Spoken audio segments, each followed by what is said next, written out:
माय माऊली नमस्कार. विविध ग्रंथातील एक महान ग्रंथ श्रीमद भागवत कथासार अभिवाचन करत आहे. भाग पहिला. श्रीमद भागवत महात्म्य. गोकर्णाचे महापुण्य. प्रथम श्री वेदव्यासांना नमस्कार करून प्रारंभ करते. नमो भगवते वासुदेवाय. नमो भगवते वासुदेवाय. नमो भगवते वासुदेवाय. पूर्वी तुंगभद्रा नदीच्या तीरावर एक नगर होते. तेथे आत्मदेव नावाचा ब्राह्मण राहत होता. काय नाव? आत्मदेव. त्याला वेद अवगत होते. यज्ञ कसे करावे हे त्याला माहीत होते. धनवान होता, पण व्रत म्हणून भिक्षा मागून मिळे तेवढेच खाई. धुंदुली म्हणून त्याची पत्नी होती. काय नाव? धुंदुली. कुलीन होती, सुशील होती, पण जरा हट्टी होती हो, तुमच्या आमच्यासारखी. सदा न कदा दुसऱ्याबद्दल चर्चा करीत असे. गप्पा मारण्यात, बडाया मारण्यात तिचा वेळ जात असे. एक उणी मात्र होती बरं का.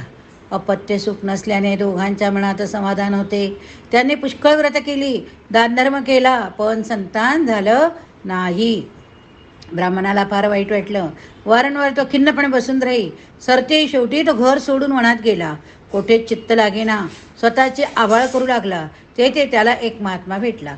आत्मदेवाने आपली कर्मकथा त्यांना सांगितली. त्या महात्म्याला त्याची दया आली, पण त्याच्या दिव्य दृष्टीला असे दिसले की ह्या ब्राह्मणाला 7 जन्म संतान सुख नाही. तो म्हणाला, बाबा रे, कशाला धरतो अशा? 7 जन्मात तुझ्या भाग्यात मूल नाही. ब्राह्मण म्हणाला, काही करा, पण मला अमोघ आशीर्वाद द्या. मला संतान प्राप्तीची तळमळ लागली आहे. महात्मा म्हणाला, हे फळ घे, तुझ्या पत्नीला दे. तिने ते खाल्ले पाहिजे. 1 वर्षभर तिने रोज एकदाच जेवावे. क्रोध धरू नये, दानशील राहावे, खोटे बोलू नये, अस्वच्छ राहू नये. 1 वर्षाने तिला अशुद्ध मनाचा मुलगा होईल. जा फळ घेऊन. असे म्हणून महात्म्याने ब्राह्मणाला एक सुंदर फळ दिले. ब्राह्मणाने महात्म्याचे पाय धरले. अश्रूने ते भिजले हो. महात्मा पुढे आपल्या मार्गी निघून गेला. ब्राह्मण आनंदातच घरी आला. पत्नीला बोलावले. धुंदुली पुढे झाली. पती घरी आलेला पाहून तिलाही आनंद झाला. तिचा हट्टी स्वभाव जरा निवळला होता. स्वस्थ चित्ताने त्याने सारी गोष्ट तिला सांगितली आणि ते फळ दिले. 1 वर्षभर शुद्ध आहार, शुद्ध आचार करायला सांगितलं. तिने फळ घेतले हो, पण त्यावर तिचा विश्वास बसला नाही. तिची गरोदर बहीण होती. तिच्या घरी गेली. तिच्याजवळ तिने गोष्ट काढली. बहीण म्हणाली, धुंदुली, तुला नको असेल तर हे फळ गायला खायला घाल. तुला मुलत्व होईल, मला मुलगा होईल तर तुझा म्हणून आपण सांगू. तू गरोदरपणाचे सोंग कर. गोष्ट तुझ्या माझ्यात गुप्त ठेवू. माझ्या पतीला यात घेतले पाहिजे. त्यांना तू जर भरपूर पैसे दिलेस तर ते चकार शब्द बोलणार नाही. धुंदुलीला पटले. ते फळ गाईच्या तोंडी पडले. धुंदुलीने गरोदरपणाचे सोंग करायला सुरुवात केली. बहिणीलाही घरी राहायला बोलवले. खरोखर बहीण प्रसूत झाली. तिला मुलगा झाला, पण तिने तो धुंदली झाल्याची बतावणी केली. आपले अपत्य झाले ते मेले असा तिने प्रवाद उठवला. आत्मदेवाची त्यांनी अशी समजूत करून दिली की धुंदलीला मुलगा झाला, बहिणीला झालेला पुत्र मृत झाला. बहीण धुंदलीकडे राहू लागली. बाळाचे संगोपन करायला मदत हवी होती. मुलाचे नाव काय ठेवले? धुंदुकारी. काय नाव ठेवले? धुंदूकडे. बाळाचे संगोपन कार्य चालू झाले. गाईला वासरू न होता मनुष्यकृती बालक झाले हो. कारण काय? गाईला ते फळ दिले होते खायला. फक्त कान गाईचे, बाकी सर्व अंग माणसाचे. आत्मदेवाला मोठे नवल वाटले. त्या अपत्याचे ब्राह्मणासारखे बाल्यसंस्कार त्याने मोठ्या आस्थेने केले. त्याचे नाव गोकर्ण असे ठेवले. काय नाव ठेवलं? गोकर्ण. कारण का? कारण त्याचे कान बालकाचे कसे होते कान? गाईसारखे. गोकर्ण अल्पावधीतच विद्वान, धार्मिक म्हणून प्रसिद्ध पावला. धुंदुकारी दुष्ट होता. व्यसनात त्याने सारे काही घालविले. आत्मदेव भिकारी झाला. आत्मदेवाला त्या दुःखाच्या वेळी गोकर्णाने उपदेश केला. तो म्हणाला, बाबा, संसार सार आहे. वनात जा, मन परमेश्वराकडे लावा, हरिस्मरण करा. क्षणभरही फुकट नका घालव. मी व माझे असे काहीच म्हणू नका. भक्तीत स्वतःचा विसर पडू द्या. भगवंताची सेवा करा. तोच दुःखमुक्तीचा उपाय होय. आत्मदेव घर सोडून वनात गेला. भगवंताचे चिंतन करीत राहिला. मृत्यूनंतर तो वैकुंठास गेला. विष्णूच्या समीप त्याला स्थान मिळाले. धुंदुकारी वाईट स्त्रियांच्या नादी लागला. त्यांनी तो झोपेत असता त्याचा वध केला. चोऱ्या करून साठवलेली त्याची संपत्ती त्यांनी लुटली. पापी धुंदुकारी मेल्यावर पिशाच होऊन त्याच नगरात गोठाळात फिरायला गोकर्ण तीर्थयात्रेला गेला होता. गोकर्णाला त्याचे निधन झाल्याचे कळले. त्याने त्याचे गयेला जाऊन श्राद्ध केले. कुठे जाऊन श्राद्ध केलं? गयेला. कोणाचे? गोकर्णाला त्यांचे निधन कळले धुंदुकारीचे, म्हणून गोकर्णाने धुंदुकारीचे श्राद्ध गयेला जाऊन केले. गोकर्ण परत आपल्या घरी आला. तो रात्री अंगणातच झोपला होता. त्याला भयंकर पिशाच्या रूपात धुंदुकारी दिसला. गया श्रद्धाने सुद्धा तो मुक्त झाला नव्हता. धुंदुकारीने आपली ओळख करून दिली. भावाच्या नात्याने विनवण्या केल्या. पिशाच योनीतून सुटका करण्यासाठी प्रार्थना केली. शेकडो गया श्राद्धांनी सुद्धा आपले पापे नष्ट होणार नाही असे त्याने सांगितले. गोकर्णा, नाही रे मला यातना सोसवत, नाही रे मला यातना सोसवत, काहीतरी उपाय कर, पण माझी इथून सुटका कर. तो म्हणाला. गोकर्णाला दया आली, पण उपाय माहीत नव्हता. धुंदुकारीला आश्वासने देऊन त्याने जरा शांत केलं. रात्रभर त्याने सूर्याची प्रार्थना केली. सूर्यवंत गोकर्णाला सूर्य प्रसन्न झाला. सूक्ष्म रूपाने सूर्य त्यांच्या ज्ञानचक्षुसमोर प्रकट झाला. गोकर्णाला त्याने सांगितले, गोकर्णा, धुंदुकारीची सुटका होईल. श्रीमद भागवताचे सप्ताहभर पारायण कर, दुसरा उपाय नाही. गोकर्णाला आनंद झाला. एका वैष्णव ब्राह्मणाला भागवत कथा सांगण्यास त्याने प्रारंभ केला.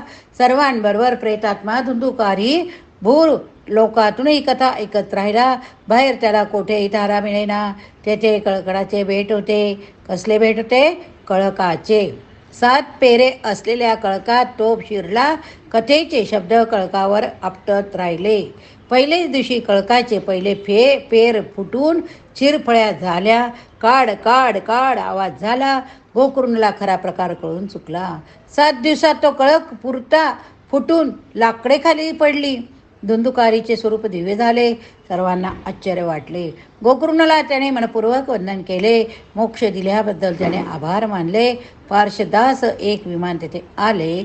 सर्वांच्या देखत तो त्यात आरूढ होऊन स्वर्गमार्गाने जाण्यास निघाला. गोकर्ण पार्श्वदास म्हणाला, इतर श्रोते सोडून यालाच का नेता? इतरांनी भागवत श्रवण केले, त्याने केले, मग याचे कोणते जास्त पुण्य झाले हो? त्यावर प्राशद म्हणाला, इतरांनी ऐकले, त्याने ऐकले, यात फरक आहे. त्याने एकाग्रतेने ऐकले, निराहार राहून ऐकले, मनन केले, मोक्षाच्या तळमळीने ऐकले. ज्ञान दृढ नसले तर व्यर्थ, अवधान नसले तर श्रवण व्यर्थ, संशय आला तर मंत्र व्यर्थ, चंचल चित्त असेल तर जप व्यर्थ. गुरुवचनी विश्वास हवा, नम्रता हवी, मन शुद्ध, चित्त एकाग्र हवे. त्याने श्रवण केले ते असे केले. इतरांनी तसे श्रवण केले तर त्यांचेही असेच विमान ठरवलेले आहे. धुंदुकारीला घेऊन विष्णुदूत विमानाने दिगंती दिशेनासी झाले. गोकर्णाने पुन्हा श्रवण मासात इतरांसाठी भागवत सप्ताह वाचन केले. त्यावेळी ज्यांनी एकाग्रतेने श्रवण केले ते सर्व वैकुंठात गेले. म्हणून एकाग्रता खूप महत्त्वाची आहे श्रवण करताना.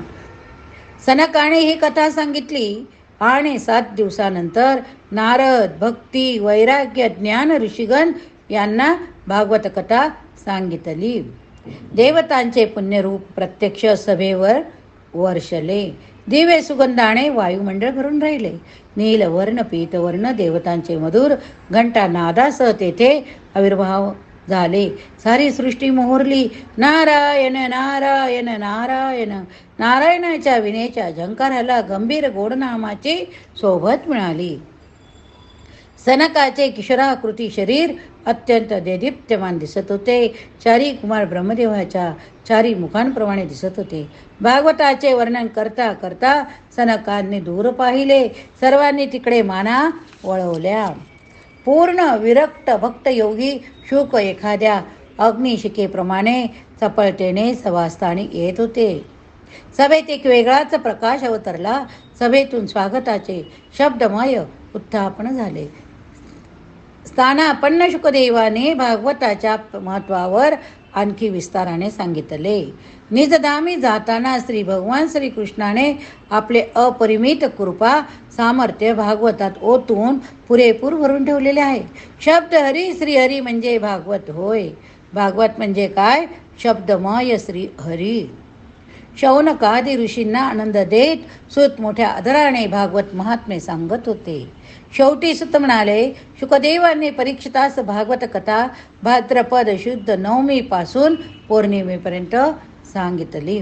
गोकर्णाने धुंदुकारीस आषाढ शुद्ध नवमीपासून सांगितली व सनकांनी नारदांना कार्तिक शुद्ध नवमीपर्यंत पासून सांगितली. भक्ती, ज्ञान, वैराग्य यांचे दैन्य दूर झाले. ज्ञान वैराग्य यांना तारुण्य उत्साह प्राप्त झाला. त्रिलोकात संचार करणारे नारद समाधानाने तेथून निघाले. आनंदधामाचे तीर्थनाम सार्थ झाले. हरिद्वाराजवळ गंगेला अजूनही ती कथा वारंवार आठवते. तुम्ही हरिद्वाराला जर गेलात तर गंगेला गेल्यानंतर तुम्हाला ही कथा नक्की आठवेल. नीलवर्ण सागरामध्ये कांता भावाने ती खळाळत धावत जाते. आपण कलियुगातील ही पावन कथा ऐकूया. तुम्हाला प्रार्थना आहे ती एवढीच, हरिभक्ताला नाश नाही, नाश नाही, नाश नाही, ही हरीचीच प्रतिज्ञा आहे. हरीची प्रतिज्ञा कोणती? की हरिभक्ताला नाश नाही. या ठिकाणी हा अध्याय संपला. पुढील प्रकरणामध्ये आपण व्यासांची व्यथा प्रथम स्कंद सुरुवात करूया. श्रीमद भागवत महात्म्य समाप्त. हरि ओम. ओम नमो भगवते वासुदेवाय. एवं रूपं सदा कृष्ण सुनार्थ भावये सुधी. देवकी सुतं गोविंद वासुदेव जगत्पते. हरि ओम तत्सत्. श्रीकृष्णार्पणमस्तु. शुभं भवतु.